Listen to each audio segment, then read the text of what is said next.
하나님의 말씀은 잠언 29장 18절입니다. 하나님의 말씀은 잠언 29장 18절입니다. 묵시가 없으면 백성이 방자에 행하거니와 율법을 지키는 자는 복이 있느니라. 우리가 작년 연말부터 그 하나님의 뜻을 따라 그리고 하나님의 뜻을 위해 사는 삶을 살펴보고 있습니다. 그 삶이 최선의 삶입니다.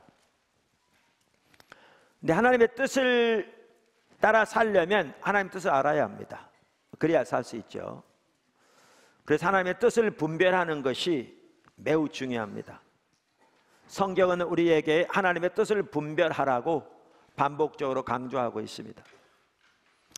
그래서 하나님의 뜻을 분별하려면 영적인 분별력이 필수여서 그동안 영적인 분별력에 대해서 중요한 자세들 살펴보았고, 또 영적인 분별력을 방해하는 요소들도 살펴보았습니다.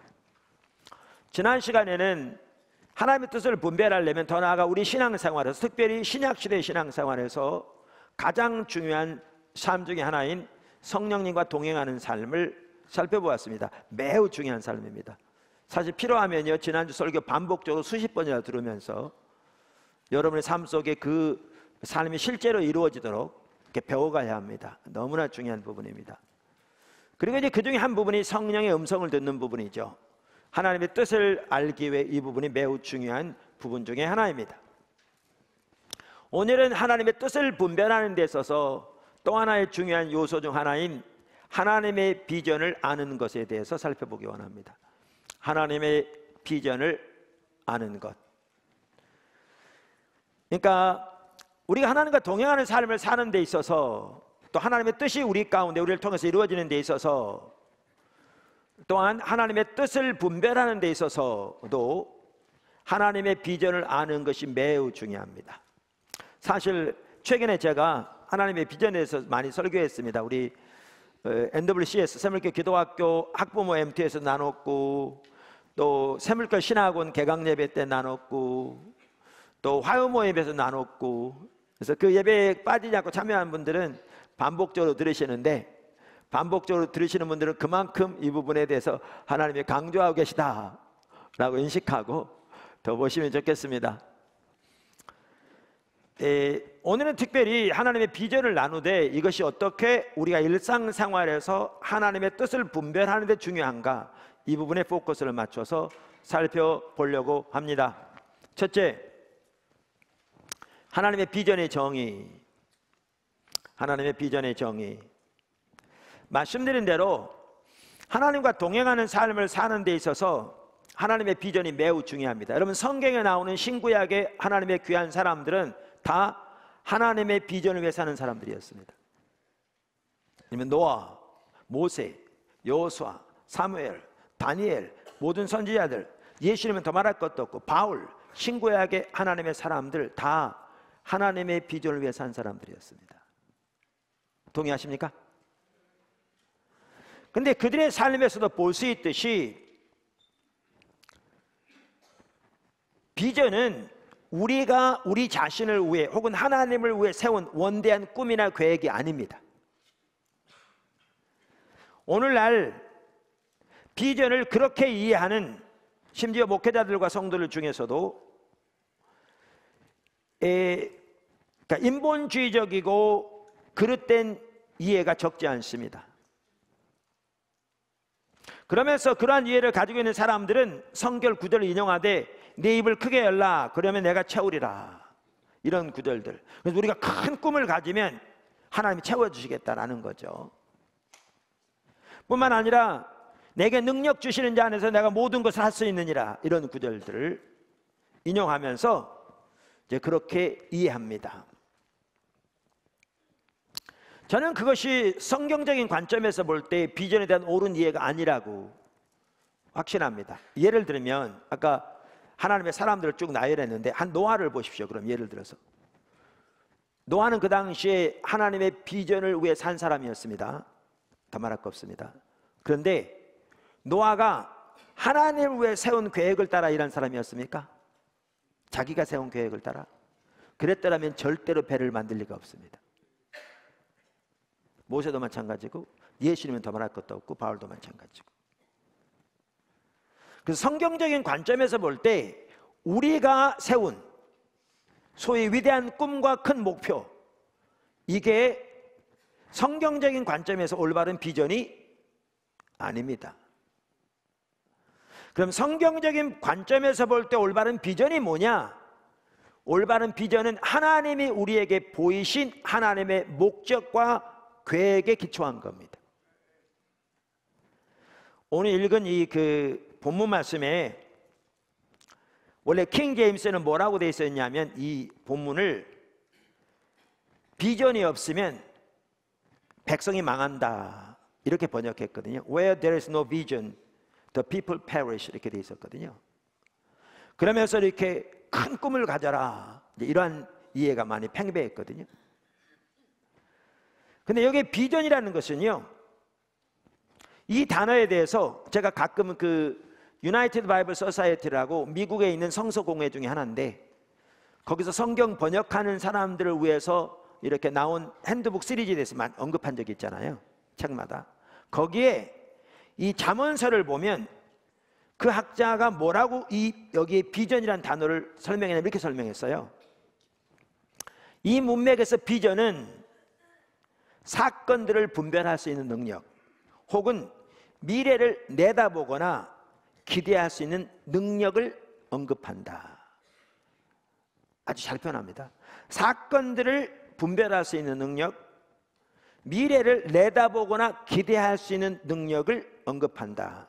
그러면서 그 책에 보면 TEB와 CEB라는 영어 성경 번역인데, 그 성경들은 그 단어가 하나님의 인도, God's guidance, 하나님의 인도를 언급하는 것으로 이해한다. 그러니까 여기에 이 비전이라고 번역된 단어가 하나님의 인도에 기초하는 거라는 거예요. 그래서 하나님의 인도에 기초해서 사건들을 분별할 수 있는 능력, 미래를 내다보거나 미래를 예측할 수 있는 능력이라는 겁니다. 아주 올바른 관점에서의 비전을 잘 설명하고 있는 겁니다. 잘 설명하고 있는 겁니다. 그래서 여기에 그 비전이라고 번역된 단어는 원래대로 번역하면 묵시라고 번역한 게 더 옳다. 그래서 우리 개정에는 묵시가 없으면 이렇게 올바로 번역하고 있는 거고요. 헨리 블랙가비 목사님도 그의 책 영적 리더십에서 비전의 참다운 출처는 하나님의 계시다, 하나님이 우리에게 보이신 것이다, 이렇게 말하고 있습니다. 자, 그러면 이러한 걸 토대로 해서 그럼 비전이 뭐냐? 비전은 하나님께서 우리들에게 보이신 하나님의 목적과 하나님의 계획에 기초해서 하나님이 이루실 것을, 하나님이 이루실 미래를 보는 것입니다. 다시 말할까요? 저는 비전을 그렇게 정의합니다. 그러니까 하나님의 관점에서 비전은 하나님께서 우리에게 보이신 하나님의 목적과 계획에 기초해서 하나님이 이루실 미래를 보는 것입니다. 지금 말씀드린 유나이티드 바이블 소사이어티에서도 비전이라는 단어를 설명한 것도 정확하게 같은 관점에 설명하고 있고요.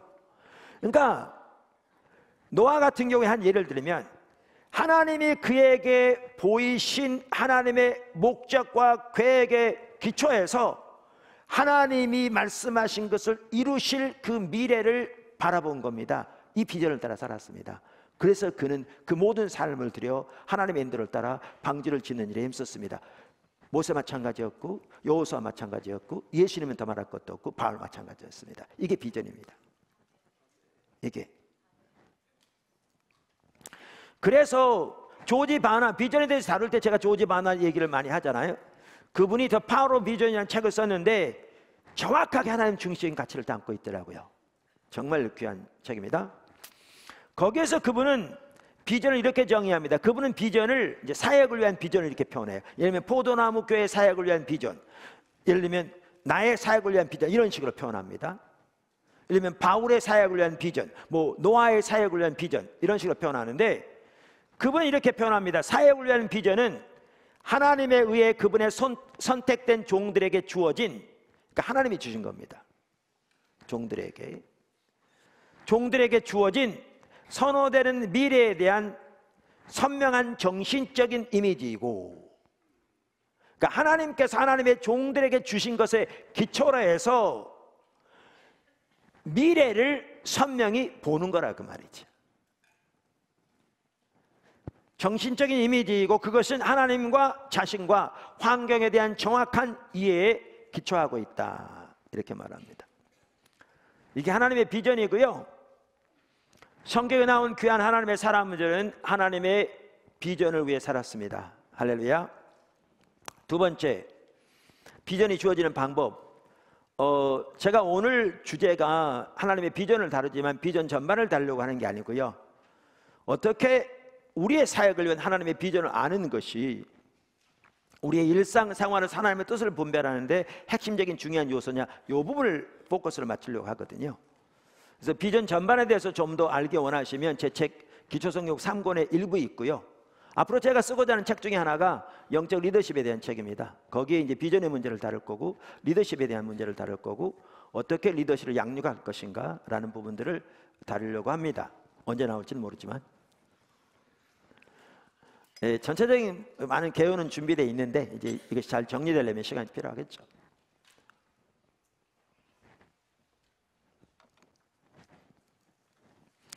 둘째, 비전이 주어지는 방법. 지금 말씀드린 대로 비전의 올바른 출처는 하나님의 계시입니다. 하나님이 보이시는 겁니다. 그래서 비전은 하나님께서 우리에게 보이신 하나님의 목적과 계획으로부터 시작합니다. 할렐루야.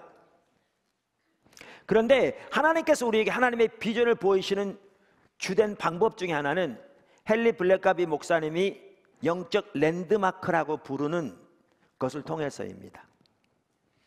그러니까 하나님은 하나님의 계획과 뜻을 우리에게 보이시는데 특별한 사건들을 통해서 우리에게 보이십니다. 근데 이 특별한 사건들을 헨리 블랙가비 목사님은 영적 랜드마크라 이렇게 부릅니다.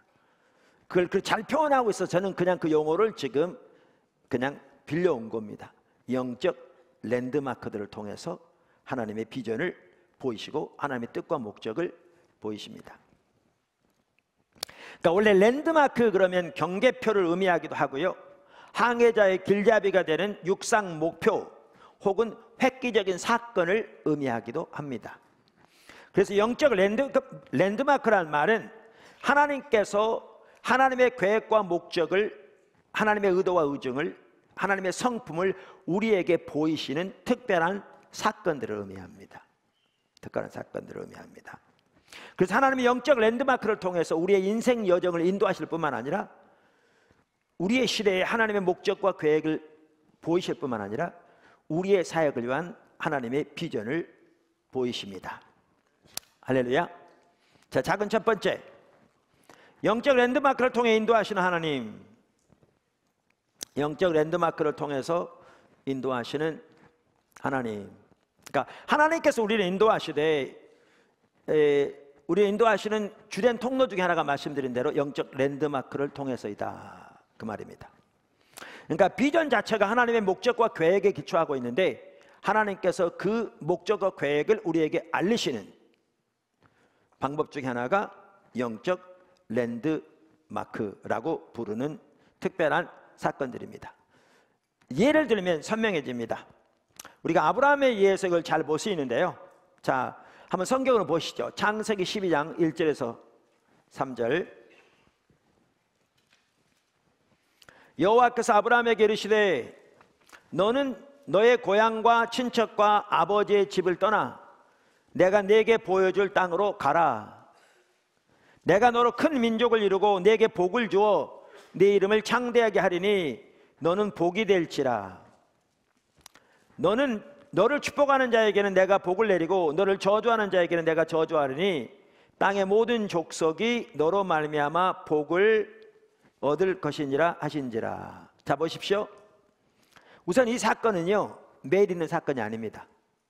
그러니까 예를 들면 뭐 날마다 아브라함이 경험한 사건이 아닙니다. 아침에 있었고 저녁에 있었던 사건이 아닙니다. 이 사건은요 특별한 사건이었습니다.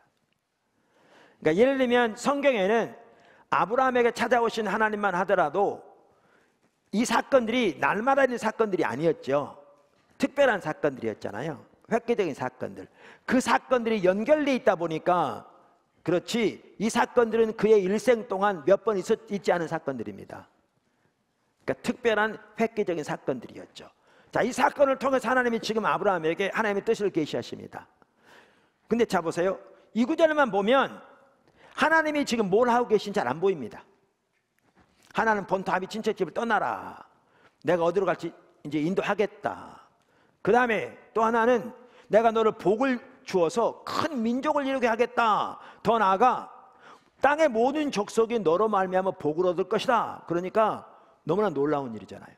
와, 감사할 일이잖아요. 근데 명확하게 하나님이 지금 무엇을 하시겠다는 것을 잘 모릅니다. 이 하나만 가지고는. 그런데 이런 사건들이 이어집니다. 자, 12장 1절 3절에 보면 이제 아브라함이 하나님 명령을 따라 이제 떠나잖아요. 그래서 어디로 옵니까? 가나안 땅으로 옵니다. 와서 이제 하나님께 제단을 쌓고 감사를 드립니다. 그랬더니 하나님 또 그곳에 나타나십니다. 그러면 7절을 보십시오.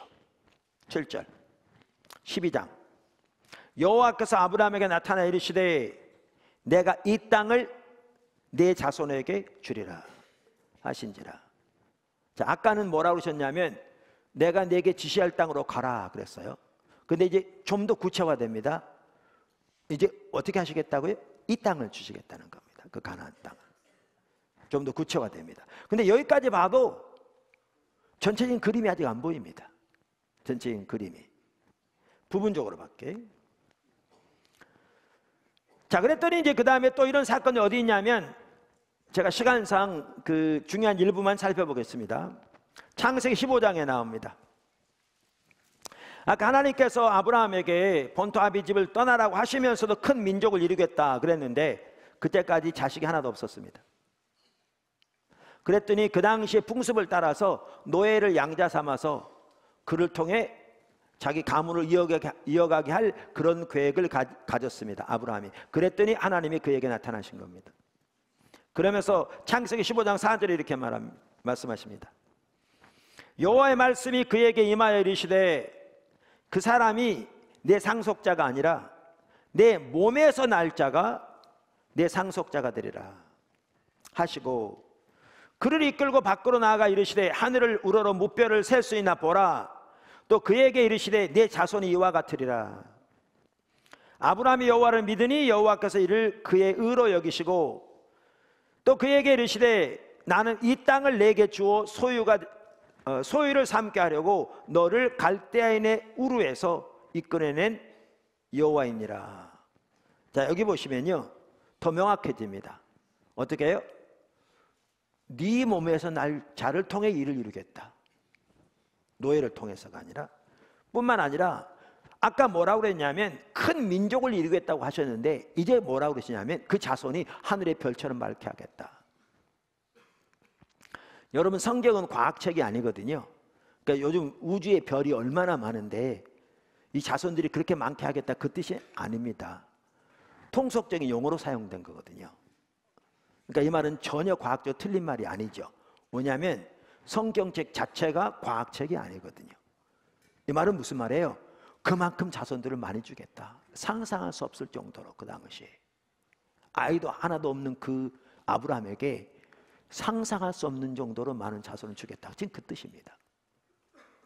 그러니까 점점 더 명확해지긴 하는데 마치 이렇게 렌즈를 보면 뿌옇게 보이다가 포커스를 점점 맞춰보면 점점 이렇게 뚜렷해지잖아요. 그렇게 점점점 뚜렷해 가고 있는데 아직 확실하게 안 보입니다. 그런데 한 가지 분명한 사실은 이게 정확하게 일직선상에 있습니다. 무슨 말인지 보이세요? 영적 랜드마크 아주 중요한 요소입니다. 일직선상에 있습니다. 이게 정확하게. 그 다음에 이제 창세기 15장에 보면 아브라함이 제사를 지내다가 잠든 사이에 새가 날아와서 제물을 이렇게 먹으려고 했는데 그때 하나님께서 아브라함에게 나타나서 하신 말씀입니다. 13절 여호와께서 아브라함에게 이르시되 너는 반드시 알라 내 자손이 이방에서 객이 되어 그들을 섬기겠고 그들은 400년 동안 내 자손을 괴롭히리니 그들이 섬기는 나라를 내가 징별할지며 그 후에 내 자손이 큰 재물을 이끌고 나오리라. 너는 장수하다가 평안히 조상에게로 돌아가 장사될 것이요 내 자손은 4대 만에 이 땅으로 돌아오리니 이는 아모리 족속의 죄악이 아직 가득 차지 아니함이니라 하시더니, 그러면서 18절에 보면 그날에 여호와께서 아브라함과 더불어 언약을 세워 이르시되 내가 이 땅을 애굽 강에서부터 그 큰 강 유브라데까지 내 자손에게 주노니. 자, 이제 또 한 가지 확실해집니다. 뭡니까? 큰 민족을 이룰 텐데 이 자손들이 400년 동안 이방의 노예살이를 할 거라. 그런데 거기서 건져내어 다시 이곳에 이르게 할 텐데 이곳에 이르되, 여기 보면 애굽 강에서부터 유브라데까지의 그 땅을 주겠다. 지금 이렇게 말씀하고 계신 거죠. 이렇게 한 구절만 더 보면요, 창세기 17장 1절에서 9절, 그 다음에 15절에서 22절인데, 그때는 아브라함이 99세가 되었을 때입니다. 읽어보겠습니다. 아브라함이 99세 때에 여호와께서 아브라함에게 나타나서 그에게 이르시되 나는 전능한 하나님이라. 너는 내 앞에서 행하여 완전하라. 내가 내 언약을 나와 너 사이에 두어 너를 크게 번성하게 하리라 하시니, 아브라함이 엎드렸더니 하나님이 또 그에게 말씀하여 이르시되 보라, 내 언약이 너와 함께 있으니 너는 여러 민족의 아버지가 될지라. 이제 후로는 내 이름을 아브라함이라 하지 아니하고 아브라함이라 하리니 이는 내가 너를 여러 민족의 아버지가 되게 함이니라. 내가 너로 심히 번성하게 하리니 내가 내게서 민족들이 나게 하며 왕들이 내게로부터 나오리라. 내가 내 언약을 나와 너 및 내 자손 내 대대 후손 사이에 세워서 영원한 언약을 삼고 너와 내 후손의 하나님이 되리라. 내가 너와 내 후손에게 내가 거류하는 이 땅 곧 가나안 온 땅을 주어 영원한 기업이 되게 하고 나는 그들의 하나님이 되리라. 쭉 나옵니다. 그럼 이렇습니다. 자, 여기까지 보면요, 우리가 이걸 볼 수 있습니다. 하나님께서 지금 하나님을 위한 한 백성을 세우실 계획을 가지시고 그것을 펼쳐 가십니다. 그리고 그것을 이루기 위해서 아브라함을 부르신 겁니다. 그래서 아브라함의 자손으로부터 이 큰 백성을 이루게 하되 이들은 하나님의 백성으로서 하나님이 그들이 하나님 되고 그들은 하나님의 백성이 되는 그 백성이 될 거라는 겁니다. 그리고 그들을 통해 열방이 복을 얻게 될 것이라, 그 말입니다. 그런데 이 백성들은 400년 동안 앞으로 이방 나라에 종살이를 할 것이고, 그리고 하나님께서 거기서 건져내셔서 이 땅에 오게 하셔서 이 땅을 그 유업으로 차지하게 하겠다. 이제는 선명히 보입니다. 이렇게 세워진 민족이 이스라엘입니다. 이스라엘입니다. 그러니까 하나님께서 하나님을 위한 한 백성을 세우실 계획을 펼쳐가시면서 아브라함을 부르시되, 지금 아브라함에게 하나님께서 하시고자 하는 일을 알리시는데 어떤 통로로 알리시느냐? 하나님의 계획과 뜻을 알리시는 획기적인 사건들을 통해서 알리십니다. 근데 이 사건들을 우리가 영적 랜드마크라고 부르는 겁니다. 그러니까 이 사건들은 에브리데이 사건들이 아닙니다. 날마다 있는 사건들이 아닙니다. 특별한 사건들입니다. 근데 한 가지 중요한 사실은 이 사건들은 정확하게 일직선상에 있습니다. 그래서 하나만 가지면 하나님이 지금 뭘 하고 계신지가 전혀 부분적으로 보일지 안 보이는데, 이걸 전체를 연결해 보면 하나님의 뜻이 무엇인지 선명히 보이고 하나님의 계획과 목적과 의도가 무엇인지, 그리고 그 상황에서 아브라함을 하나님이 어디로 부르셨는지가 선명히 보입니다. 이게 하나님이 하나님의 사람들에게 하나님의 목적과 의도, 그 신앙은 하나님의 목적, 계획, 그 다음에 하나님의 비전을 보이시는 방법들입니다. 방법들입니다. 오늘날도 마찬가지입니다. 오늘날도 마찬가지입니다.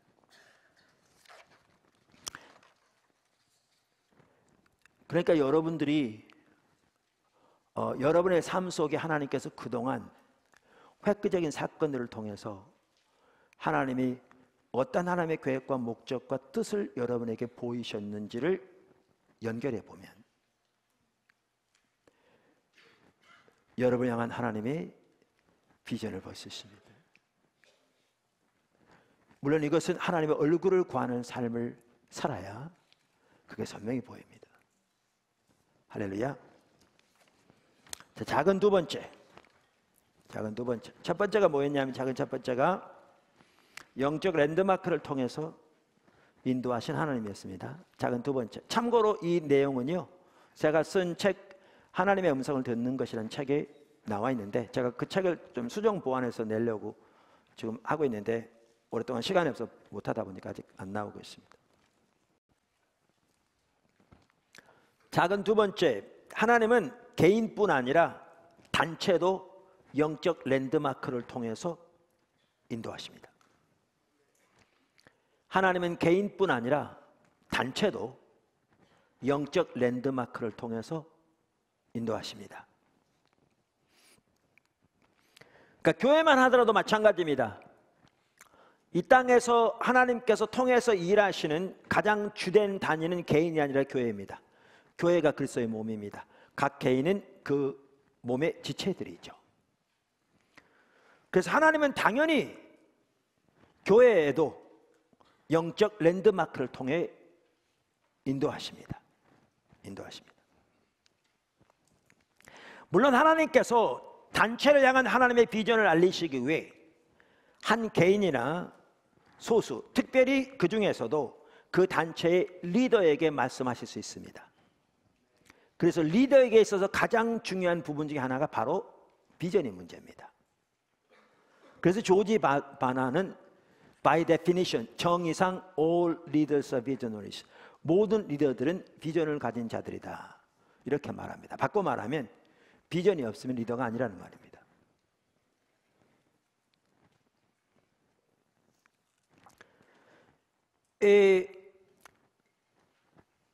말씀드린 대로 하나님은 하나님의 목적을 가지고 하나님의 백성들에게 말씀하십니다. 아까 아브라함의 예를 들었잖아요. 자, 그럼 보십시오. 하나님께서 아브라함에게 말씀하셨는데 이것들은 아브라함 한 사람만을 위한 게 아니었습니다. 이거 내게 복 주신 거야, 너 복 받았어, 이런 내용이 아니었습니다. 하나님을 위한 한 백성을 세우실 계획을 지금 실현해 가시면서 그 일을 위해 아브라함에게 찾아오셔서 하나님의 계획을 알리신 겁니다. 그래서 아브라함에게 주신 약속은 아브라함에게 주신 약속이고 계획일 뿐만 아니라 그의 자손들이 있다도 보지만 이삭과 야곱에게 주어진 계획과 약속일 뿐 아니라 이스라엘 전체를 향한 하나님의 계획과 약속이었습니다. 더 나아가 신약의 교회는 새 이스라엘입니다. 그래서 하나님께서 아브라함에게 주신 이 모든 비전은 더 나아가 신약의 교회를 위한 하나님의 비전이기도 합니다. 이처럼 하나님께 때로는 특별히 리더들에게 개인적으로 하나님의 비전을 보일 수 있지만 하나님은 단체도 영적 랜드마크를 통해서 인도해 가십니다. 사실 포도나무께 샘물교 선교도 마찬가지입니다. 제가 하나님의 얼굴을 집중적으로 구하는 삶을 하나님께 돌이켜 주셔서 주님의 얼굴만 구하게 하셨다고 그랬는데 그 당시 저는 이게 하나님의 비전이라는 이해도 없었고요. 그 다음에 영적 랜드마크라는 말도 들어보지도 못했고요. 그런데 특별한 획기적인 사건들을 통해서 제 삶에 하나님의 계획과 뜻이 보여지기 시작했어요. 저는 처음에는 그것이 저 개인에게 주신 하나님의 은혜라고 생각했습니다. 그런데 나중에 돌이켜 보니까 하나님의 구체적인 하나님의 목적과 계획을 가지고 일하시면서 저에게 은혜로 보이셨을 뿐이고 그것들을 통해서 하나님께서 포도나무교회 샘물교회 선교회가 세워지게 하시고 오늘까지 그 하나님의 목적과 비전대로 오게 하시게 된 것을 선명히 보게 되었습니다. 더 보게 되었습니다.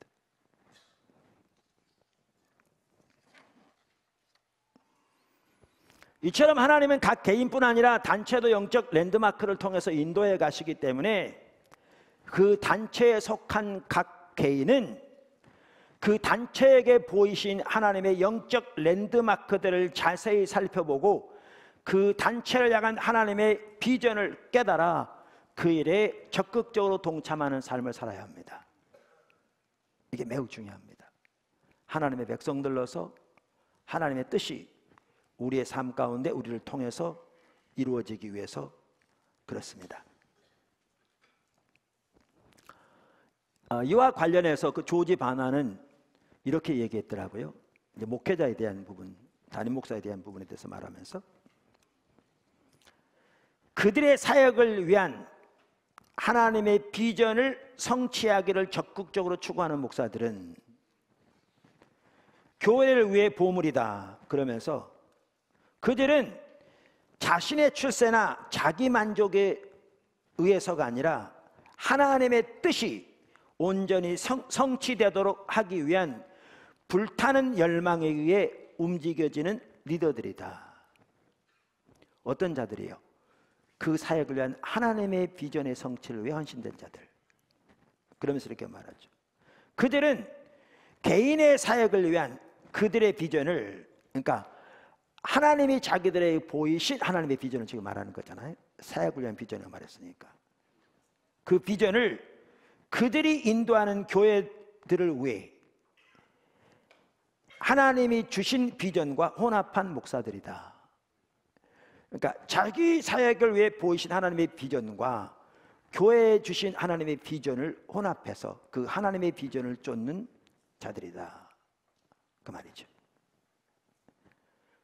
성령께서 그들에게 미래에 대한 이미지를 포착하게 하시고 그 목표에 도달하기 위한 행동 방침을 정하도록 능력을 주시기 때문에 그들의 교회들은 독특하고 의미 있고 특별한 어떤 일을 성취할 것이다. 늘 말씀드린 대로 제가 리더들은 뭐냐 하면 어디로 가는지를 알고 어떻게 거기에 가는지를 알거든요. 근데 이게 자기 지혜에서 나온 게 아니라 하나님이 주셔서 그렇거든요. 그게 리더예요. 하나님 리더를 세우시면 그렇게 하세요. 하나님을 세우시면. 그런데 정확하게 똑같은 얘기를 하는 거죠.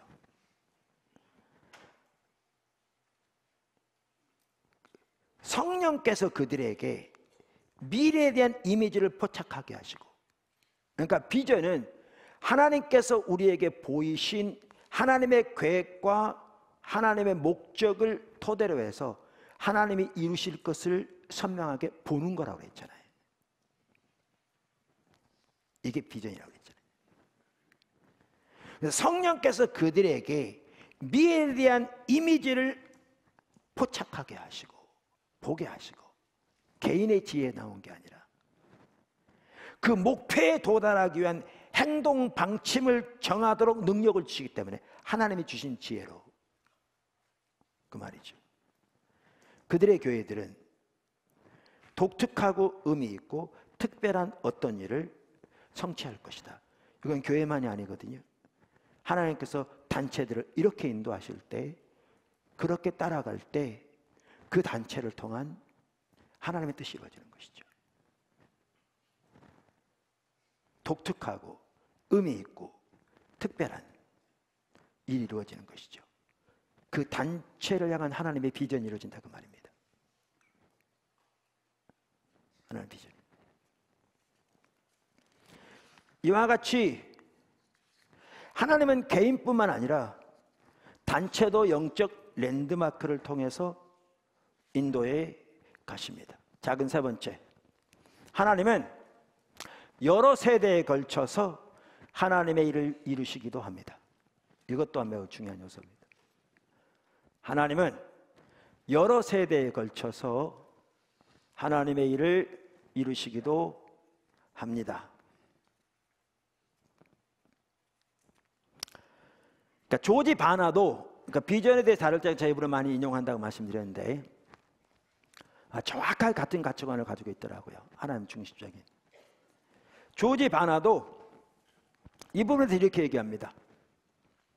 교회의 비전은 매 2년마다 새롭게 재창조될 필요가 있다는 식으로 사람들이 잘못 이해하는데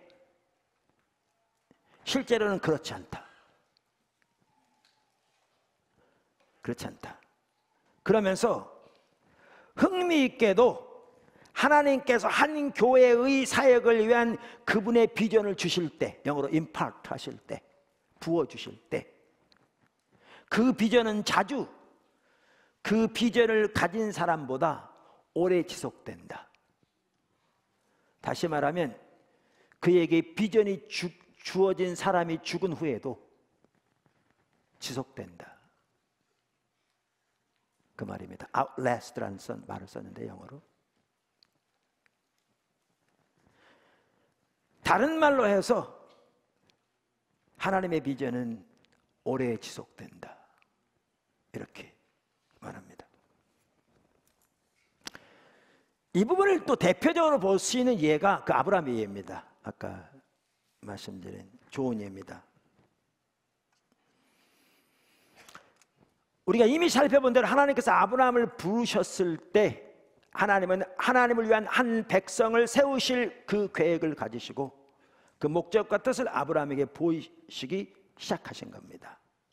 그런데 여러분, 이 일이 아브라함이 갈대아 우르에 있었을 때부터 시작된 걸 볼 수 있습니다. 하란에 오기 전에 성경에 보면 어디에 보면 그걸 알 수 있느냐면 사도행전 7장에 보면 알 수 있습니다. 사도행전 7장에 보면 스데반이 자기를 핍박하는 유대인들 앞에서 이스라엘 역사를 쭉 이렇게 살펴보면서 이제 증언하거든요. 거기에 나옵니다. 사도행전 7장 2절에 이렇게 나오죠. 스데반이 이르되 여러분 부형들이여 들으소서. 우리 조상 아브라함이 하란에 있기 전 메소포타미아에 있을 때 영광의 하나님이 그에게 보세요. 메소포타미아에 있을 때 하나님이 그에게 나타나셨습니다. 이르시되 내 고향과 친척을 떠나 내가 내게 보일 땅으로 가라 하시니 아브라함이 갈대아 사람의 땅을 떠나 하란에 거하다가 그의 아버지가 죽음에 하나님이 그를 거기서 너희 지금 사는 이 땅으로 옮기셨느니라. 또한 창세기에서도 하나님께서는 갈대아 우리에서 아브라함을 건져내신 것이 하나님의 일이었다 이렇게 표현합니다. 아까 읽었던 15장 7절. 또 그에게 이르시되 나는 이 땅을 내게 주어 소유를 삼게 하려고 너를 갈대아인의 우리에서 이끌어낸 여호와니라. 자, 이렇게 하나님이 아브라함이 갈대아 우르에 있을 때부터 그에게 나타나서 말씀하셨는데 우리가 성경을 보면 갈대아 우르에서 하란까지 올 때에는 누구의 주도하에 오게 되었느냐? 아브라함이 아니라 그의 아버지 데라의 주도하에 오게 되었습니다. 여기까지는. 우리는 그것을 창세기 11장 31절에서 잘 볼 수 있습니다.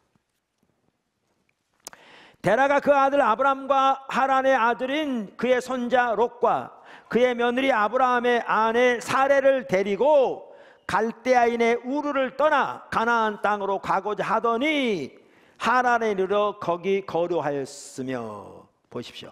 갈대아 우르에 하나님이 이미 나타나셨는데 갈대아 우르에서 하란까지는 데라의 주도하에 왔습니다. 그리고 하란에서 이 가나안 땅은 우리가 이미 살펴본 대로 하나님이 아브라함을 인도하셔서 가나안 땅에 오게 하셨고 그동안에 쭉 영적 랜드마크들을 통해서 아브라함에게 하나님께서 어떤 일을 하실 것인가를 선명히 보이셨습니다. 이미 본 대로. 근데 이게 아브라함 선에서 끝나지 않았습니다.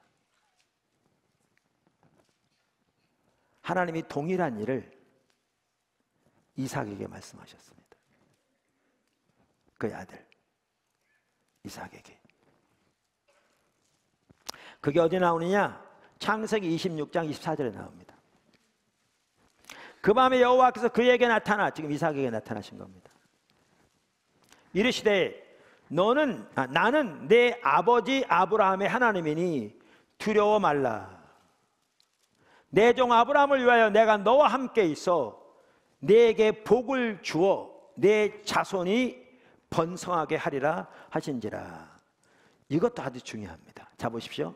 이 구절만 보면요, 우리는 이걸 알 수 있어요. 아버지와 함께 하신 하나님이 나와 함께 하신다고 하신다. 그러니까 두려워하지 말라고 하신다. 그리고 내게도 복을 주어 어떻게 해요? 자손이 번성하게 하시겠다고 하신다. 그러면 요거밖에 몰라요. 근데 요 말은 요 말만 가지고는 전혀 잘 이해하지 못합니다. 아까 하나님께서 아브라함에게 영적 랜드마크들을 통해서 보이신 하나님의 목적과 계획이 무엇인지를 보아야 합니다. 그걸 보면 지금 뭐라고 계시냐면 하나님이 정확하게 그 동일한 일을 지금 이삭을 통해서 하시겠다는 그 말입니다. 이 말이 그 연장선상에 있습니까 없습니까? 정확하게 동일한 연장선상에 있습니다. 그리고 이 말의 전체적인 의미를 이해하기 위해서도 하나님께서 아브라함에게 말씀하신 이 전반적인 내용을 보아야 이 말씀을 전체적으로 이해할 수 있습니다. 세대를 거쳐서 하나님 일하십니다. 네, 여기서 끝나지 않습니다. 야곱에게도 나타나셨습니다. 이스라엘, 여기서 이제 12지파가 나옵니다. 하나님께서 아브라함에게서 말씀하셨던 그 약속들이 실현되기 시작하는 핵심적인 또 한 단계입니다. 그래서 이렇게 말씀하십니다. 창세기 35장 10절에 하나님이 그에게 이르시되 내 이름이 야곱이지만은 내 이름을 다시는 야곱이라 부르지 않겠고 이스라엘이 내 이름이 되리라 하시고 그가 그의 이름을 이스라엘이라 부르시고 하나님이 그에게 이르시되 나는 전능한 하나님이라 생육하며 번성하라. 한 백성과 백성들의 총회가 내게서 나오고 왕들이 내 허리에서 나오리라. 내가 아브라함과 이삭에게 준 땅을 내게 주고 내가 내 후손에게도 그 땅을 주리라 하시고. 여러분 보실래요? 이 말도요, 요만만 보면 충분히 이해하지 못합니다. 지금 이 말이 뭘 의미합니까? 하나님께서 아브라함에게 말씀하신 그 모든 것들을 지금 이루시겠다는 겁니다. 정확하게 민족들의 총회가 내게서 나올 것이다. 이 땅을 내 후손에게 영원히 주겠다. 영원히 주겠다. 여기서 끝나지 않습니다. 하나님 말씀하신 대로 이스라엘 백성들이 애굽에 종살이야 합니다. 400년 동안. 그리고 하나님께서 그들을 건져내셔서 큰 부를 가지고 건져내셔서 가나안 땅에 들으시겠다고 약속하셨는데 때가 되었을 때 그 일을 이루시려고 하나님께서 모세에게 나타나십니다. 출애굽기 3장에서. 그리고 그 모세에게 하신 말씀을 보면 하나님이 지금 정확하게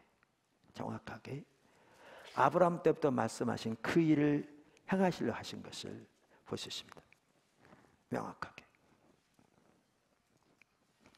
우선 3장 15절에 보면 하나님께서 모세에게 나타나셔서 자신을 아브라함과 이삭과 야곱의 하나님으로 소개하십니다. 이 말은 하나님이 그의 조상들의 하나님이시라는 말도 되지만 또 하나는 하나님께서 아브라함과 이삭과 야곱에게 말씀하시고 보이신 하나님의 뜻을 지금 이루러 오셨다는 말도 됩니다. 이 말은 그러면서 이렇게 말씀하시죠. 하나님이 또 모세에게 이르시되 너는 이스라엘 자손에게 이같이 이르기를 너희 조상의 하나님 여호와 곧 아브라함의 하나님 이삭의 하나님 야곱의 하나님께서 나를 너희에게 보내셨다 하라. 이는 나의 영원한 이름이요 대대로 기억할 나의 칭언이라. 그러면서 하나님께서 이제 하실 것을 말씀하시는데 아까 그 아브라함에게 하나님 뭐라고 하셨냐면 이렇게 말씀하셨거든요. 4대 만에 이제 400년 후에 그 상황에서는 이스라엘 백성들을 다시 그 이방 나라의 종살이에서 돌아오게 하겠다 그랬거든요. 그러면서 16절에 뭐라고 말했냐면 이는 아모리 족속의 죄악이 아직 가득 차지 아니하였기 때문에 지금은 때가 아니라 그랬거든요. 그러면서 창세기 15장 18절부터 보면 뭐라고 그러셨냐면 그날에 여호와께서 아브라함과 더불어 언약을 세워 이르시되 내가 이 땅을 애굽 강에서부터 그 큰 유브라데까지 네 자손에게 주노니, 그러면서 겐 족속과 그니스 족속과 간몬 족속과 헷 족속과 브리스 족속과 르바 족속과 아모리 족속과 가나안 족속과 기르가스 족속과 여부스 족속의 땅이니라, 이렇게 말씀하셨거든요. 근데 주님이 지금 뭐라고 그러셨냐면 출애굽기 3장에 모세에게 나타나셔서 17절에 내가 말하였거니와, 언제 말하셨는데요? 아브라함이 말하셨죠. 내가 말하였거니와 내가 너희를 애굽의 고난 중에서 인도하여 내어 적과 흐르는 땅 곧 보십시오. 가나안 족속, 헷 족속, 아모리 족속, 브리스 족속, 히위 족속, 여부스 족속의 땅으로 올라가게 하리라 하셨다 하면, 지금 뭘 말씀하십니까?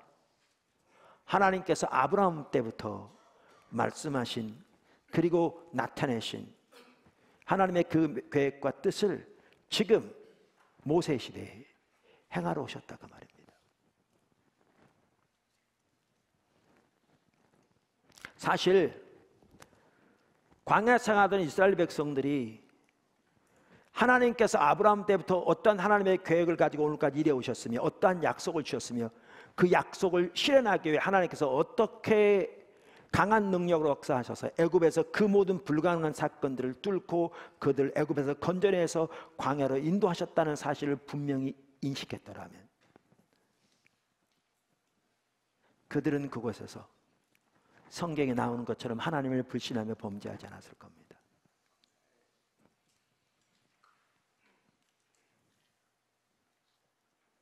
근데 그들은 하나님의 비전을 전혀 보지 못했습니다. 그들의 삶은 그저 환경에 좌우되는 것이었습니다. 일 잘 되면 할렐루야 아멘, 일이 안 되면 원망불평. 그러니까 하나님께서 1세대는 흩으시고 다음 세대를 이끌고 하나님의 약속을 성취하시는 그 일로 사용하셨습니다. 여러분, 이처럼 하나님은 때로는 여러 세대에 걸쳐서 하나님의 일을 이루십니다. 많은 경우에 하나님의 비전은 그 비전이 주어진 사람보다 더 오래 지속됩니다. 오래 지속됩니다.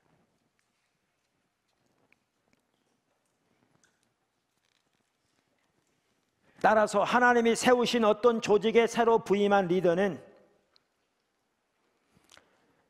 먼저 그 조직에 나타내신 하나님의 영적 랜드마크들을 잘 살펴봄으로써 그 조직을 향한 하나님의 부르심과 비전을 먼저 파악해야 합니다. 예를 들어서 어떤 교회에 새로 부임한 목회자는 부임하자마자 소위 자기 비전을 펼치기 위해 모든 것을 새롭게 하는 노력을 할 것이 아니라 하나님께서 그 교회에게 나타내신 영적 랜드마크들을 통한 하나님의 비전이 무엇인가를 살펴보고 그 일에 맞춰 하나님의 인도하심과 뜻을 분별해서 온 힘으로 달려가야 합니다.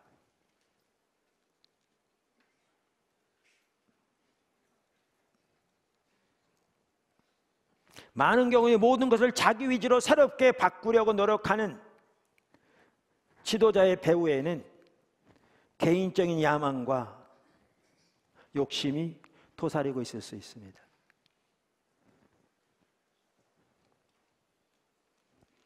사실 저는 그러니까 우리가 비전을 나누면서 구체적으로 나누기도 했습니다만은 포도나무께 세워지고 샘물교회 선교가 세워지게 된 게 정확하게 하나님의 그 보이신 비전, 지금 이해하면 그 비전을 따라 하나님의 인도하신 가운데 세워졌거든요. 이게 사람의 계획을 따라 되어진 것이 아니라 구체적인 하나님의 인도하심과 비전을 따라 된 것이기 때문에 그런 일들이 일어나거든요. 그런데 샘물교회 선교회가 그렇게 세워졌지만 저는 처음에 세워질 때 샘물교회 선교회가 여러 나라들을 커버하게 될 것이고 다음 세대까지 놀랍게 하나님이 이룰 것이라 상상조차 하지 않았습니다. 한 분의 목사님이라도 와서 정말 십자가의 복음의 신앙의 본질 가운데 굳게 세워져서 각 교회 각 분야에서 철저하게 하나님의 길을 따라 회복되어지면 하나님의 놀라운 은혜가 회복되어지고 이 나라에 하나님의 부흥이 임하기를 위해서 귀하게 쓰임받는 교회들이 세워질 텐데, 그 일을 위해 하나님께서 놀라우게 이 시대에 일하고 계신데, 그분들이 와서 그렇게 은혜 받고 돌아가서 그렇게 교회를 섬길 수 있다면 그것으로 충분해서 섬겼습니다. 그런데 바로 이 자리에서, 어떤 분 2007년이라고 그러던데, 그때 새물교를 훈련은 개강 예배를 드리고 있는데 제가 설교하는 중간에 쫙 그림이 펼쳐지더라고요. 제가 그림이 펼쳐진다는 말은 환상이 보인다는 얘기가 아닙니다. 눈에 뭐가 보인다는 얘기가 아니에요. 하나님의 뜻이 스크린을 보는 것처럼 딱 이렇게 선명히 깨달아진다, 그 말입니다. 선명한 이미지가 보여진다는 말이죠. 이게 환상으로서가 아니라. 그러면서 그게 계기가 돼서 학교가 시작되었고, 그러면서 하나님께서 지금 우리가 주변에 우리 리더 모임에서 나누고 기도한 모든 것들이 그때 말씀하신 그, 쉽게 말하면 설립이들을 준비하는 한 가지 일로 되어지고 있고, 그리고 이러한 과정들을 통해서 하나님께서 또한 청년 선교를 세우시고 다음 세대를 근본적으로 주님께로 돌이키는 일로 올라 일하고 계신 연장선상에서 이렇게 하고 있죠.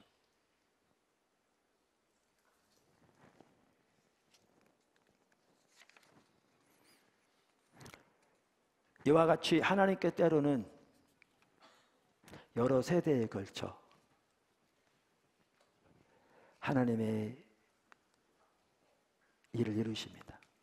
그래서 그 조지 반하청만 하더라도 올라 어떻게 그 비전이 없는가라는 걸 말하면서 교회에서 다음 담임 목사를 청빙하면서 그 교회를 향한 하나님의 비전이 목회자를 청빙하는 주된 기준이 되는 교회가 거의 없다. 이 말이 뭘 의미하냐면 하나님의 비전을 쫓는 교회가 많지 않다, 그 얘기죠.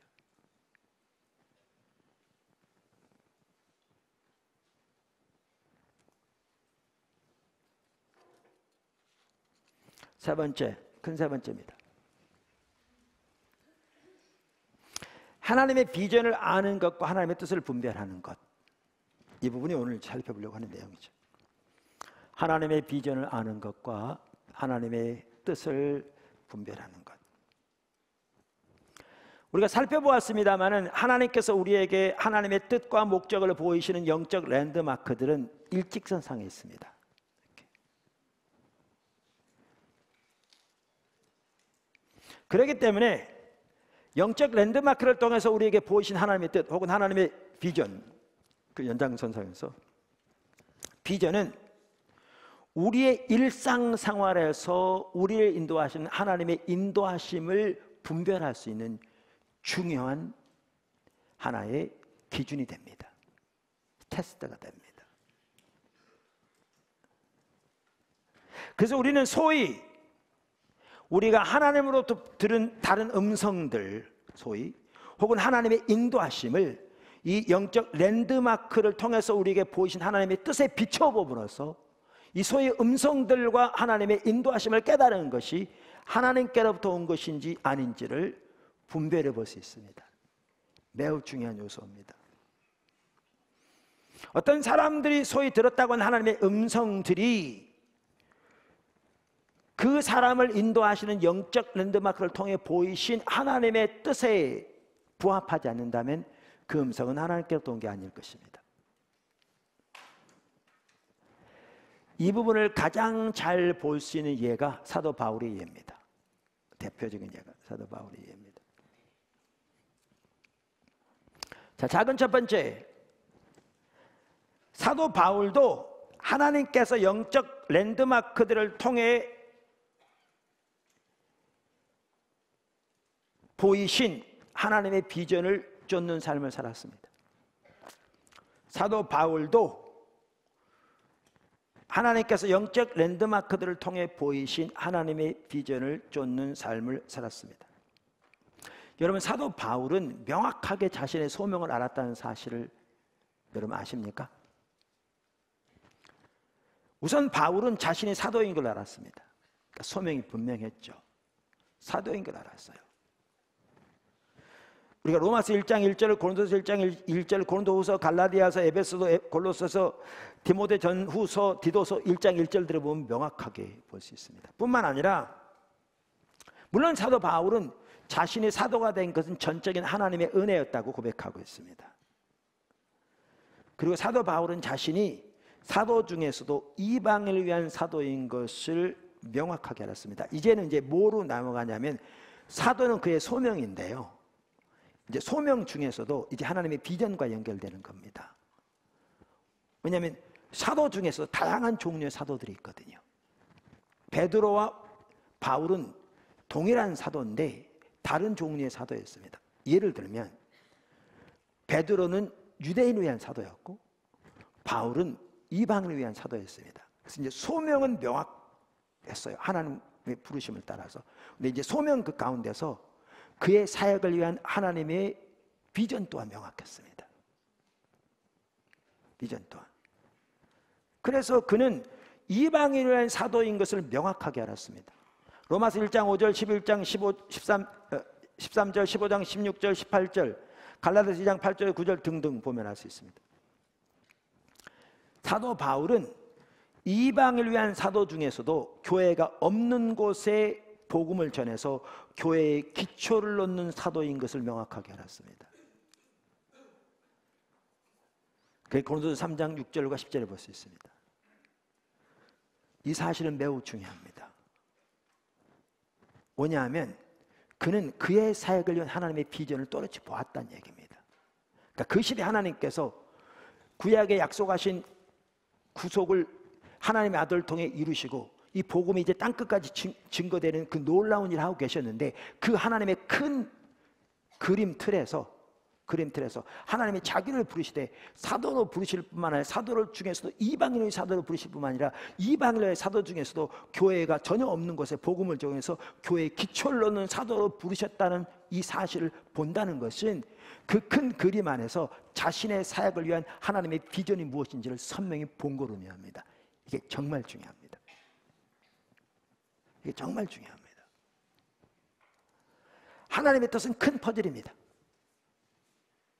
그래서 조지 바나는 이것을 누구누구의 사역을 위한 하나님의 비전이라고 표현한다니까요. 그러니까 바울의 사역을 위한 하나님의 비전인 거죠. 베드로의 사역을 위한 하나님의 비전이 있고 소명은 똑같이 복음이 땅끝까지 증거돼야 되는 것인데 이렇게 분명히 그의 소명을 받았을 뿐만 아니라 자신의 사역을 위한 하나님의 비전을 또렷이 가지고 있었습니다. 또렷이. 그리고 거기에 헌신한 사람입니다. 거기에 모든 걸 드린 사람입니다. 이게 중요합니다. 왜 이게 중요하냐면 제가 여러 차례 말씀드린 것처럼 사도 바울은 누구보다 유대인들의 생리를 잘 알았습니다. 자신이 유대인이었고 자신이 바리새인이었고 그 당시에 손꼽는 바리새인의 문화에서 교육을 받았고 누구보다 열정이 뛰어났다고 할 수 있고 그래서 그 바리새인들에게 성경을 통해 예수님을 증거할 때 감히 당할 자가 없었습니다. 그러므로 이미 세워진 유대인의 교회에서 그들을 양육하는 일을 감당했어도 누구보다 잘했을 겁니다. 근데 만약에 그렇게 했더라면 바울은 자기의 사역을 위한 하나님의 비전을 벗어나는 거죠. 그랬더라면 우리가 보는 사도행전에 나오는 그 어마어마한 일들은 일어나지 않았을 겁니다. 바울을 통해. 여러분 이와 같이 바울은 분명한 소명을 가지고 있었을 뿐만 아니라 자신의 사역을 위한 하나님의 비전을 또렷하게 가지고 있었습니다. 여러분 그 토대 위에서 이 토대 위에서 바울은 놀라운 하나님의 비전을 보고 있었습니다. 무슨 얘기냐면요. 어디를 보면 알 수 있냐면 로마서 15장 이따 봅니다. 17절, 19절, 23절, 24절을 볼 수 있는데 여기에 보면 예루살렘에서 일루리곤까지 이제 로마를 거쳐 스페인에 이르기까지 소아시아 전 지역과 유럽에 이르기까지 그 어마어마하고 광대한 지역에 복음이 없는 이방인의 땅에 예수 그리스도를 전해서 그 어마어마한 광대한 땅에 복음을 전하는 그 원대한 비전을 바라보고 있었습니다.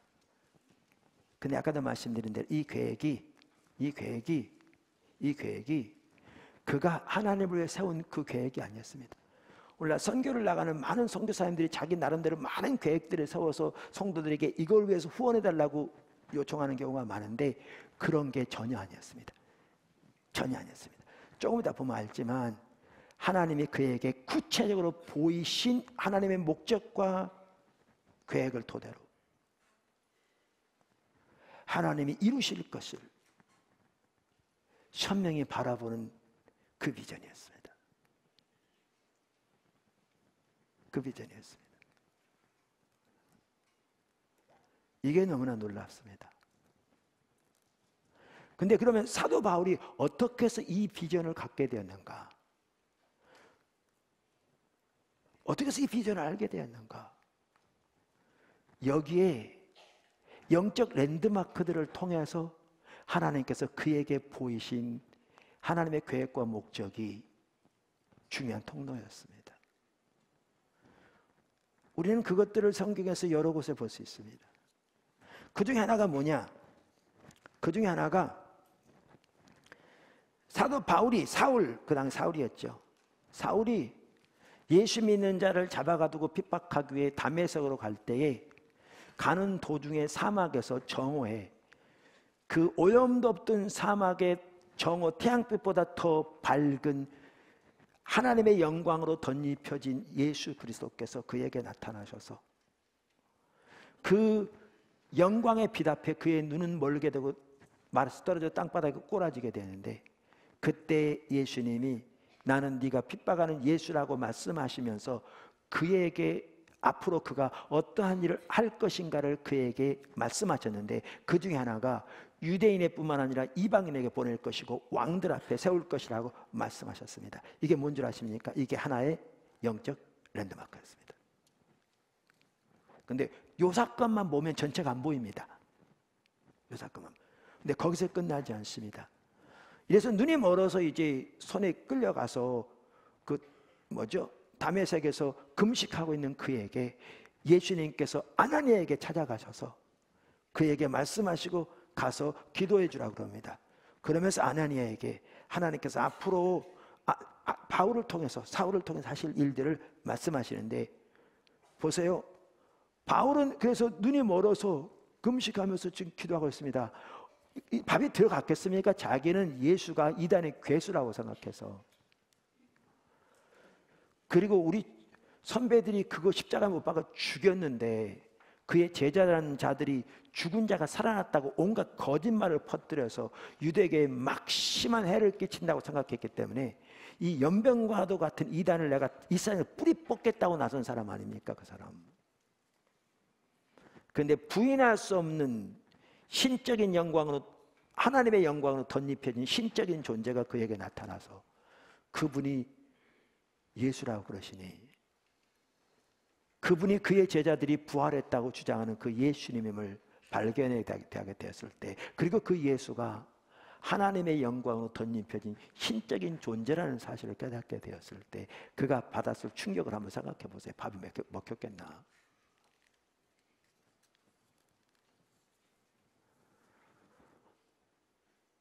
그래서 그러고 금식할 때 너무나 놀라운 사실이 뭐냐 하면 환상을 보이신 하나님이 아나니아라는 사람이 와서 이름도 들어보지도 못한 사람인데 자기에게 기도해 줄 때 자기가 치유되는 환상을 보게 하신 거예요.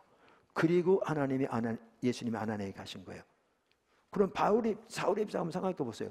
누가 문 열고 찾아왔다고 그러니까 주변에 물었을 거잖아요. 누가 왔냐고 그랬더니 아나니아라는 사람이 찾아왔는데요. 얼마나 놀랐겠어요. 그러면서 와서 하는 말이 형제 사울이요 당신이 온 중에 만난 예수께서 자기가 예수를 만났다는 거 그들한테 얘기한 적도 없는데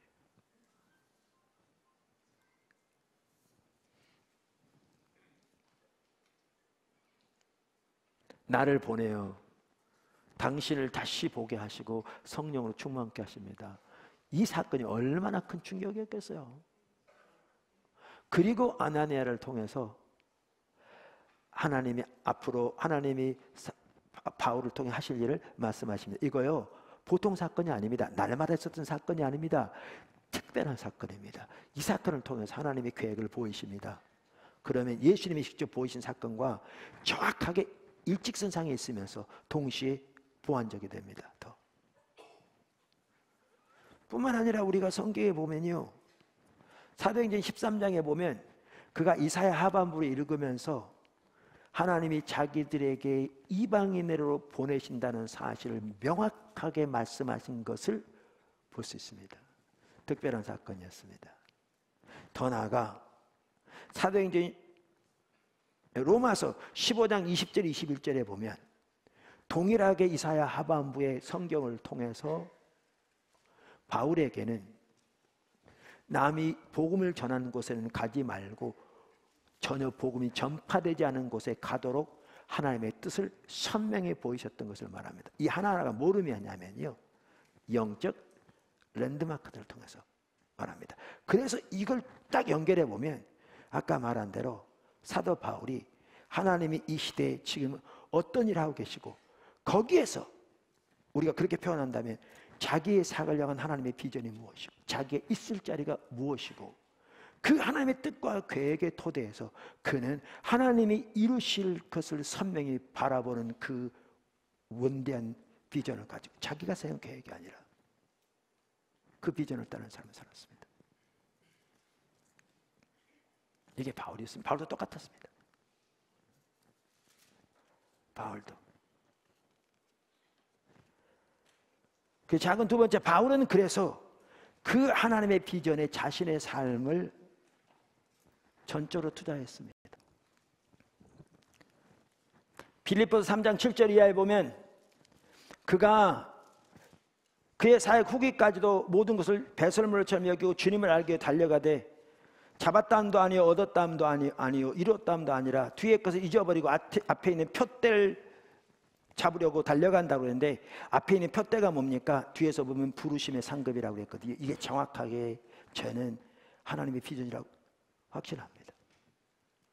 우리가 여기 빌립보 3장에 말한 것처럼 그렇게 주님만을 알기를 구하여 달려갈 때 하나님의 부르심의 표대가 선명히 보입니다. 하나님 비전이 선명히 보입니다. 그때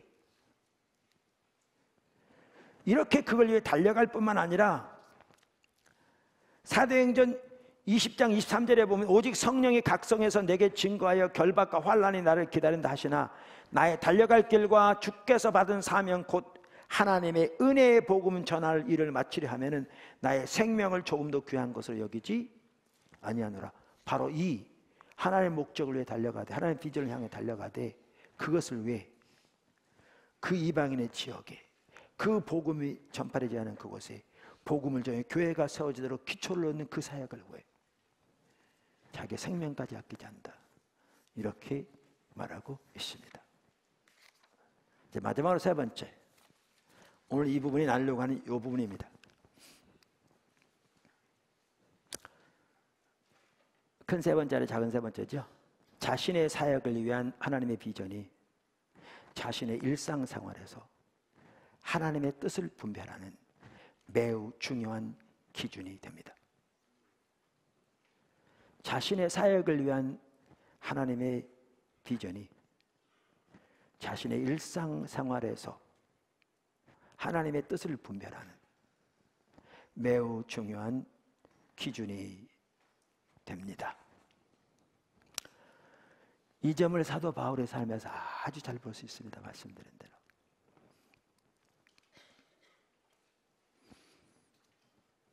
이걸 어디서 볼 수 있느냐면요, 사도행전 21장에서 볼 수 있습니다. 그러니까 바울이 3차 전도여행을 마치고 예루살렘으로 향할 때, 그러니까 예루살렘을 가는 도중에 이제 배가 두로에 들렸다가 며칠 쉬었다 가고 또 그 다음에 가이사랴에 들렸다가 들리거든요. 근데 두로에 들렸을 때만 하더라도 일주일쯤 시간이 있어서 바울이 거기에 있는 성도들을 찾아갑니다. 그래서 교제했어요. 그리고 그 당시 그랬던 것 같아요. 우리가 모이면 그렇게 하듯이 모이면 서로 기도해준 것 같아요. 기도해 하나님 감동이 있으면 나눠주기도 하고요. 동일한 일을 했던 것 같아요. 그러면서 두로에서 이제 헤어지면서 그 형제들이 바울을 기도해 주면서 뭐라고 그랬냐면, 예루살렘에 올라가지 말라고 그랬습니다. 한 사람만 그런 게 아니고요, 여러 사람이. 더 중요한 게 뭐냐면 자기 생각대로 올라가지 말라는 게 아니고요, 성령의 감동으로 올라가지 말라고 그랬습니다.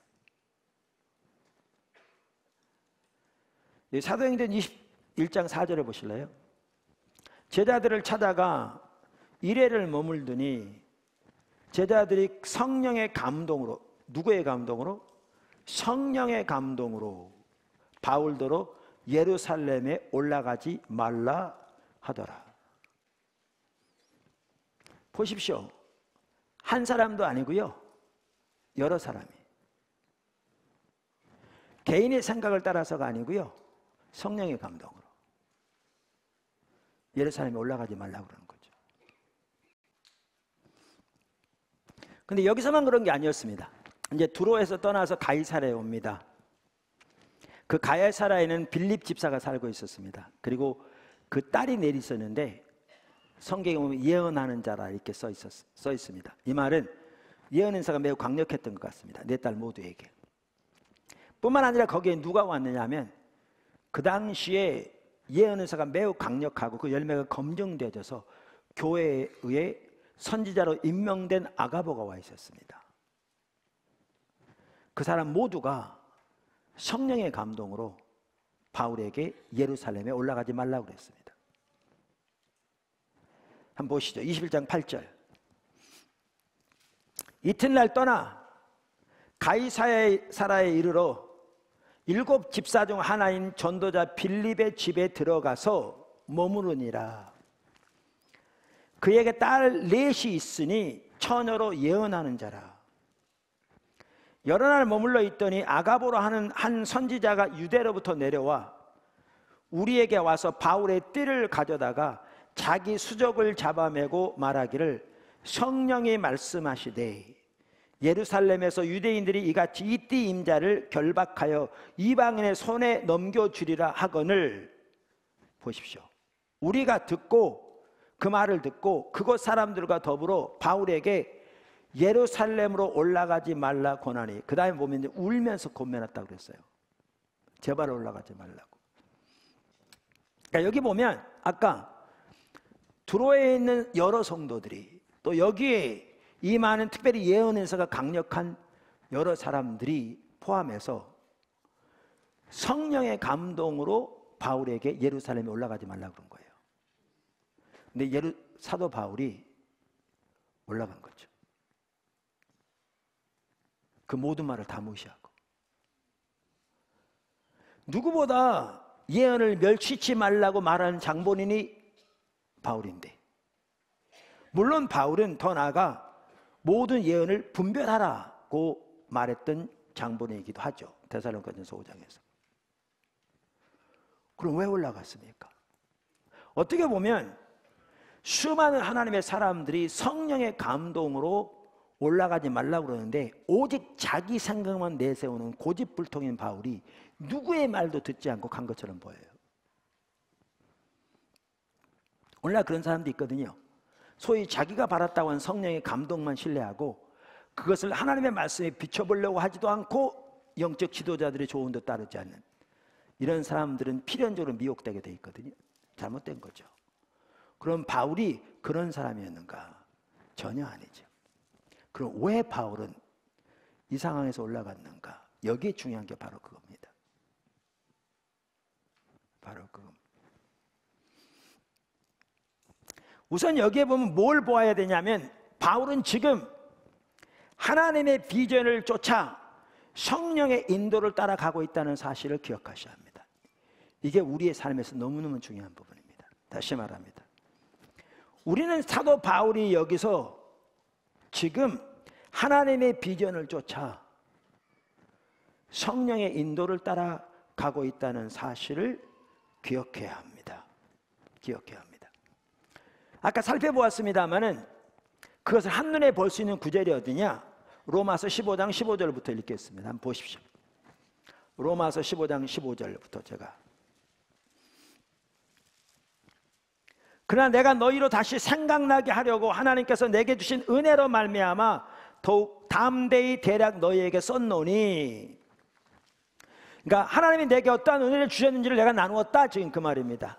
이 은혜는 곧 나로 이방인을 위하여 그리스도 예수의 일꾼이 되어 하나님의 복음의 제사장 직분을 하게 하사 이방인을 제물로 드리는 것이 성령 안에서 거룩하게 되어 받으실 만하게 하려 하심이라. 하나님의 은혜로 말미암아 자기가 이방인을 하나님께 제사로 드리는 제사장으로 쓰임 받았다, 그 말이죠. 그래서 그 많은 이방인들을 예수를 믿어 구원받아 하나님께 드려지도록 인도하는 일에 하나님이 자기를 사용하셨다, 그 말이 다른 말로. 그러면서 다음 절에 어떻게 그 일이 되어지게 되느냐, 17절.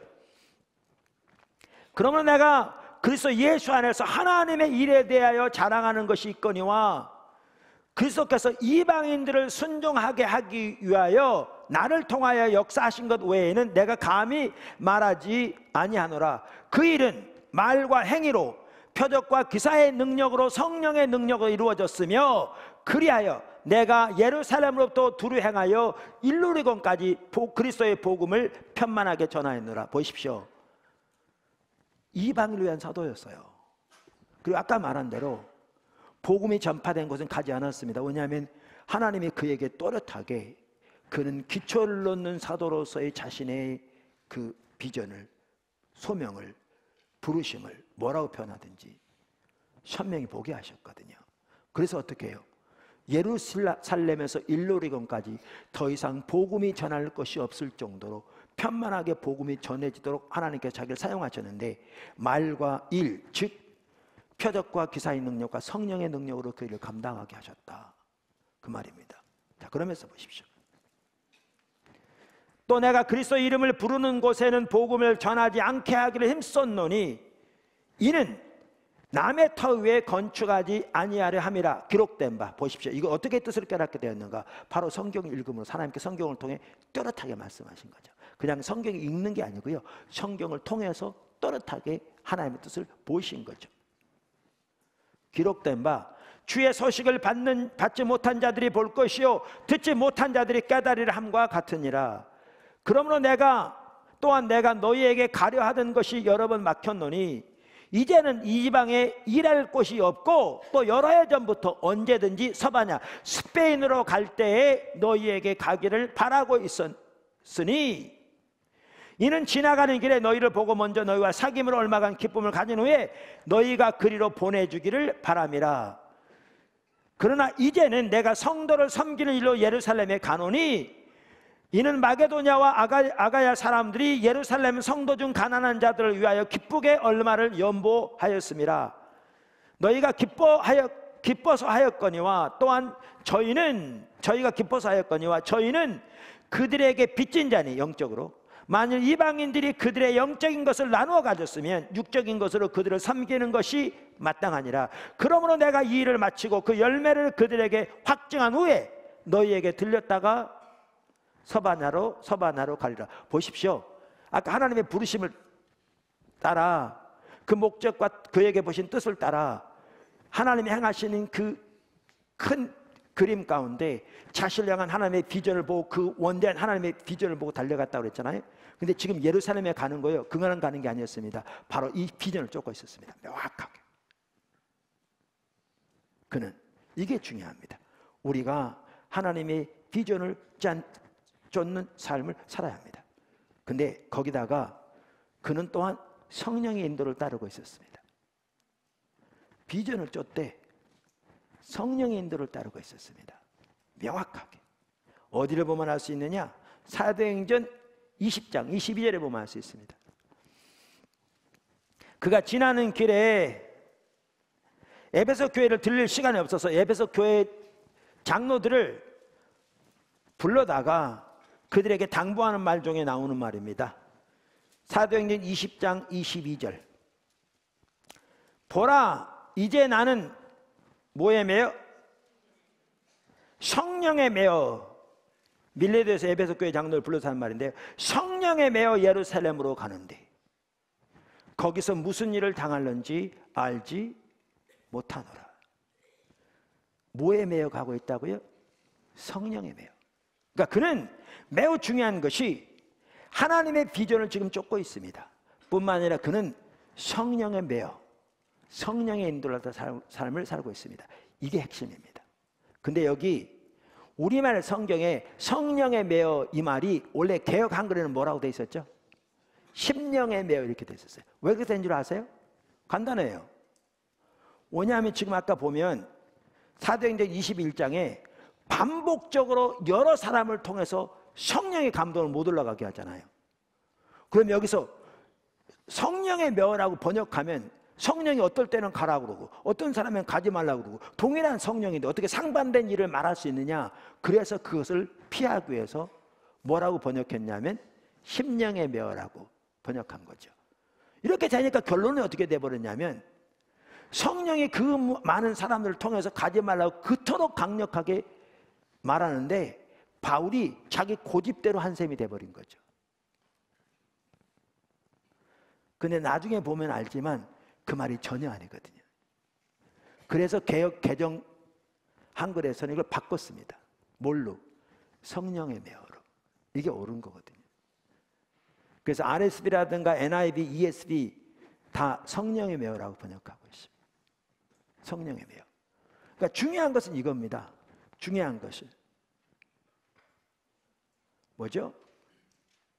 그는 하나님의 비전을 쫓아 지금 가고 있습니다. 두 번째는 성령의 인도를 따라가고 있습니다. 근데 여기에 또 하나의 영적 랜드마크가 나옵니다. 여기 언급되어 있습니다. 이게 지금 말한 게 아니고요. 이전부터 말했다는 겁니다. 성령께서. 그게 23절에 나옵니다. 오직 성령이 각 성에서 내게 증언하여 말하기를.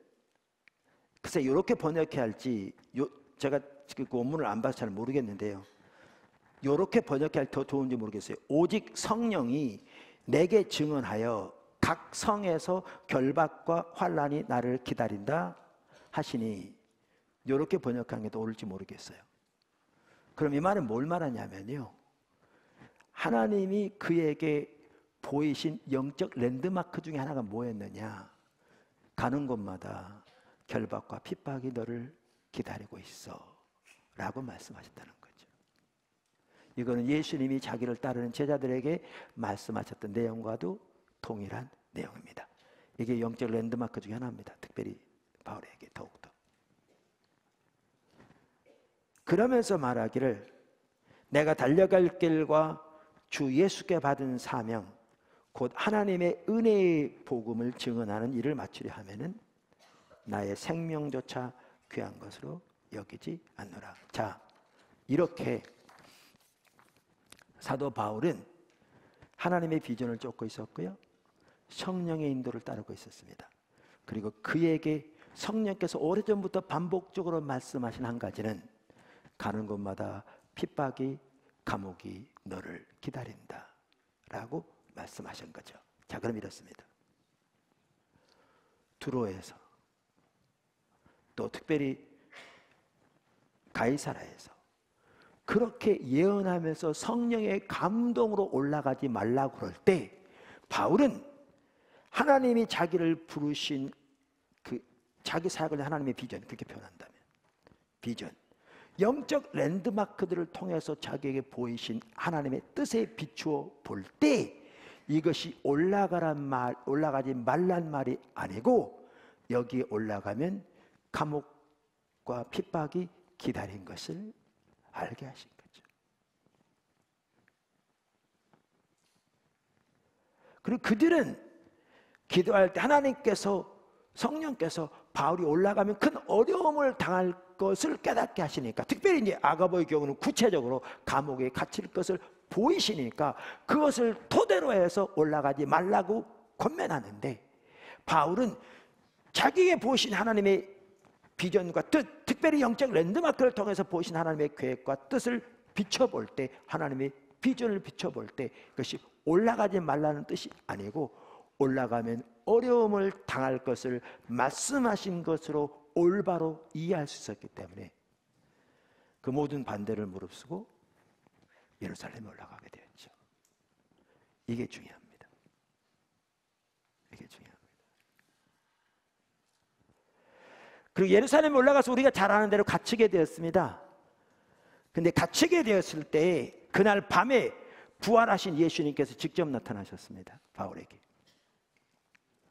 우리가 주님을 따라갈 때 어려움을 당할수록 주님이 더 함께 하시잖아요. 그래서 뭐 그런 얘기도 있잖아요. 뭐 이렇게 해변에 두 개의 발자국이, 그러니까 두 개가 아니라 두 쌍의 발자국이 지나가는데 자기 인생 걸어온 길인데 가장 어려웠을 때는 하나밖에 없어서, 왜 예수님 내가 어려울 때는 어디 가셨느냐고 그랬더니 내가 안고 가서 그랬다고. 그러니까 가장 어려울 때 동태 함께 하시죠. 그래서 그날 밤에 예수님이 나타나셨어요. 부활하신 몸을 가지시고 바울에게. 그래서 뭐라고 말씀한지 아시죠? 23장 11절에 있습니다. 그날 밤에 주께서 바울 곁에 서서 이르시되 담대하라. 네가 예루살렘에서 나의 일을 증언한 것 같이 로마에서도 증언하여 하리라. 보십시오. 이걸 통해서 바울이 예루살렘에 올라온 것이 하나님의 뜻인 것을 명확하게 보이셨습니다. 명확하게. 그리고 뿐만 아닙니다. 이제 감옥에 갇혀 있다가 로마로 드디어 가게 됩니다. 죄인의 몸으로 호송되는 거죠. 근데 우리가 잘 아는 대로 유라굴로라는 태풍을 만납니다. 광풍을, 계절풍을. 그래서 구원의 소망이 없도록 낮에 해도 밤에 별도 안 보일 만큼 2주 동안 완전히 살아있는 자체를 포기한 그런 상태에 이르게 됩니다. 그 어려움이 닥쳤을 때 역시 하나님이 가장 어려울 때 함께 하십니다. 하나님이 천사를 보내십니다. 그러면서 바울에게 말씀하십니다. 그게 사도행전 27장 24절에 나옵니다. 바울아 두려워하지 말라.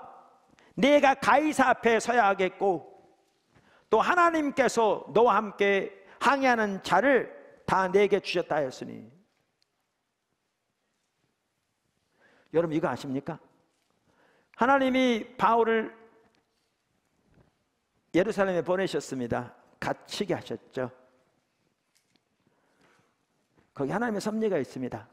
그걸 통해서 하나님이 하신 일이 뭐냐 하면 예루살렘에 있는 모든 왕들에게 예수님을 전하게 하셨습니다. 한 사람도 받아들이지 않았습니다. 성경 기록에 의하면. 그걸 통해 하나님이 로마로까지 보내셨는데 갇힌 몸으로서 가이사에게 항소함으로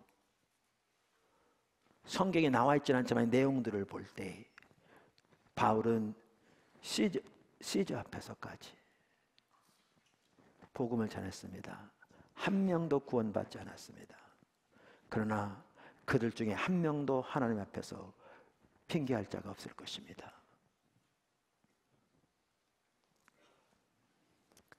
하나님이 하나님의 종을 보내 그들에게 예수 그리스도를 증거하게 하셨거든요.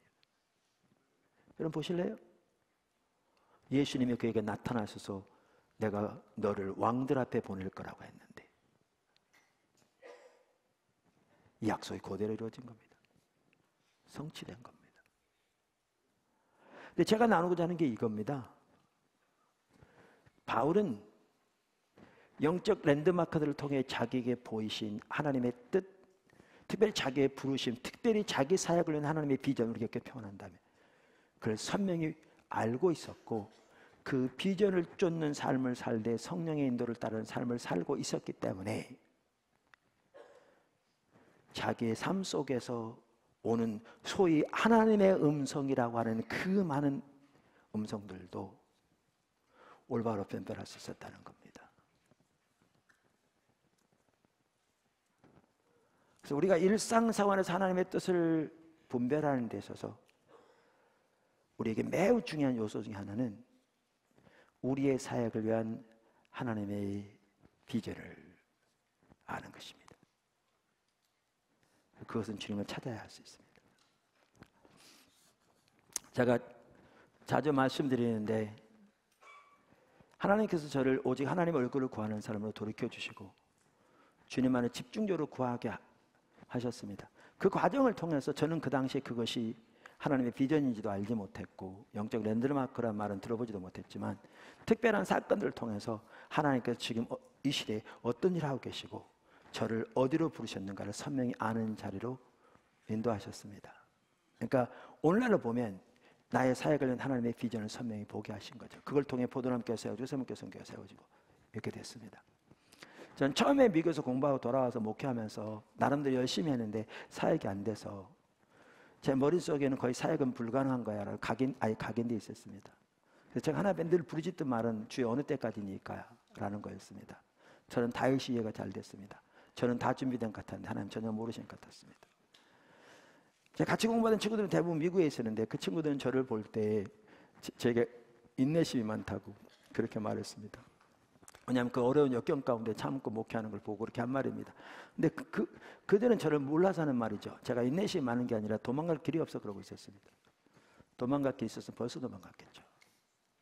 그런 상황이었는데 하나님께서 주님을 집중적으로 찾는 가운데 우리가 오늘날 영적 랜드마크라고 부르는 특별한 사건들을 통해서 하나님의 뜻과 계획을 선명히 보여가시는데 쫙 연결해 보니까 하나님이 지금 뭘 하고 계시고 말씀드린 대로 하나님이 저를 어디로 부르셨고 제가 정확하게 하나님의 뜻 가운데 있다는 사실이 선명히 깨달아지더라고요. 그러니까 사역은 크게 확산되지 않았지만 그게 선명히 보여지니까 저는 조급함이 내려지더라고요. 그때 미국에 전화 왔습니다. 플로리다에 있는 한인교회인데요. 청장년이 200명이 넘고 그 다음에 학군도 매우 좋은 지역이래요. 그러니까 성도들의 분포도 어느 정도 잘 사는 사람들은 그 얘기죠. 그리고 자기 건물을 가지고 있고 미국 한인교회 중에 자기 건물을 가지고 있고 청량년 성도가 200명, 추석 성도 200명이 넘는 교회 많지 않거든요. 거기다 학군도 좋은 그런, 그러니까 날도로 담임 목사로 오라는 겁니다. 그리고 사택을 주고 차를 주고 다 줄 거라는 겁니다. 아이들 공부하기도 너무 좋은 지역이라고. 과거에 도망갈 길이 없어서 못 도망가고 있을 때 그런 때가 왔다면 너무나 좋은 기회라고 제가 잡았겠죠. 근데 제가 그 전화 왔을 때요, 단 0.1초도 안 망설였습니다. 안 간다고 했습니다. 기도별 필요도 없었어요. 망설일 필요도 없었어요. 왜요? 하나님의 인도하심 속에 안 맞았습니다. 하나님의 이 비전이 안 맞았습니다. 생각해볼 필요가 없었습니다. 그래서 안 간다고 그랬더니 한 3일 동안 교회로 집으로 집요하게 전화를 하시더라고요. 오라고. 근데 제가 전혀 안 가겠다고 그랬더니 그 다음에 전화가 안 오더라고요. 제가 만약 그때 갔더라면 포도나무교회는 세워지지 않았을 것이고요. 세물교 선교회 세워지지 않았을 것이고요. 청년 선교 세워지지 않았을 것이고요. NWCS는 세워지지 않았을 것이고요. 지금까지 하신 하나님의 일도 그렇지만 앞으로 하실 그 하나님의 놀라운 일들은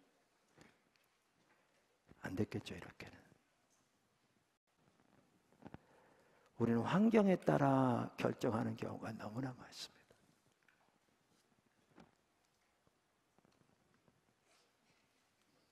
길이 열리면 하나님의 뜻이라고 가는 사람 너무나 많고요.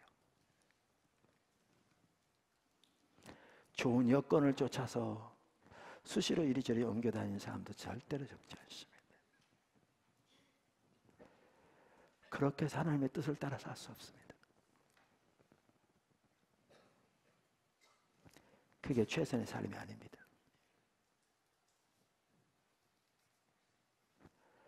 하나님의 비전을 쫓아야 합니다. 바울처럼, 성경에 나오는 신구약에 나오는 하나님의 사람들처럼, 그리고 하나님의 비전을 쫓는 삶을 살아야 일상에서의 하나님의 뜻을 분별하는데 그 하나님의 비전을 아는 것이 중요한 바로미터가 됩니다. 기준이 됩니다. 그리고 영적 랜드마크를 통한 하나님의 비전은 일직선상에 있습니다.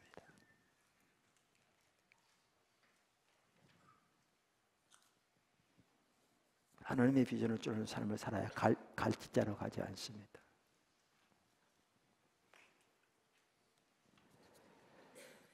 하나님의 뜻을 쫓는 삶이 최선의 삶인데